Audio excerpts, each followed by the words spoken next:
Steroid steroid steroid कितना परेशान करेगा स्टेरॉइड। पहले ब्लैक फंगस दिया और अब बोन डेथ। कोरोना से ठीक होने के बाद लोगों की हड्डियां गल रही हैं।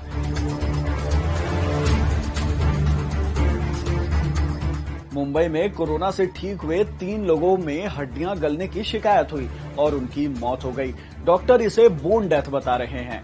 इसे साइंस में कहें या डॉक्टरों की भाषा में एवेस्कुलर नेक्रोसिस कहा जाता है। अब आप पूछेंगे कि इसका मतलब क्या हुआ, तो जान लीजिए। एवेस्कुलर नेक्रोसिस, वेस्कुलर यानी कि ब्लड वेसल्स से रिलेटेड, और एवेस्कुलर यानी कि ब्लड वेसल्स की कमी कहें या अनुपस्थिति, और नेक्रोसिस का मतलब होता है शरीर के किसी हिस्से का गलना। तो खून ना मिलने की वजह से शरीर के किसी हिस्से का गल जाना कहलाता है एवेस्कुलर नेक्रोसिस, और इसे एवियन भी कहा जाता है। लेकिन मैंने शुरुआत में स्टेरॉइड की बात क्यों की?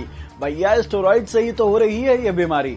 अगर खुदा ना खास्ता कोई संक्रमित हो गया तो स्टेरॉइड लेने से इनकार मत करना। मुंबई के हिंदुजा अस्पताल के डॉक्टर संजय अग्रवाल कहते हैं कि स्टेरॉइड को इनकार नहीं करना है, ये लाइफ सेवर है।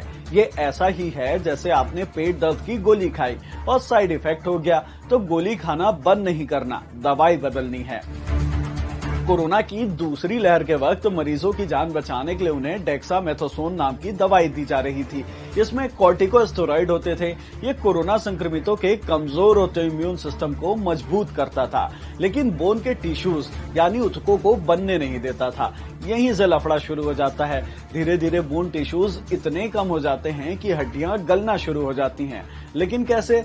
डॉक्टर संजय कहते हैं कि जब हड्डी में ब्लड सप्लाई बंद हो जाती है तो हड्डी उबले आलू जैसे नरम हो जाती है, और ऐसे में अगर आप कोई फिजिकल वर्क करे तो हड्डी दब जाती है और अपना आकार बदल लेती है, और फिर ऑपरेशन की जरूरत पड़ती है। डॉक्टर कहते हैं कि 15 से 55 साल के बीच के लोगों को ये हो सकता है। लेकिन आप कैसे पता लगाएंगे कि आपको ऐसी कुछ दिक्कत शुरू हो रही है? इसके कुछ लक्षण हैं, जैसे जोड़ों में दर्द, चलने में हिप में दर्द, कलाई और फुट बोन में दर्द, जांग और कुल्ले की हड्डी में तेज दर्द, सोते जागते 2-3 हफ्ते तक दर्द रहना, और कंधे, घुटने, हाथ पैरों में दर्द होना।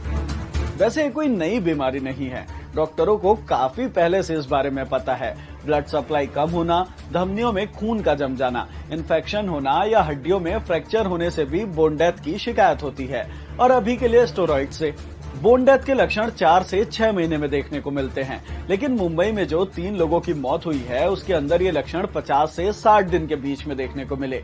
भारत में दूसरी लहर अप्रैल महीने में पीक पर थी।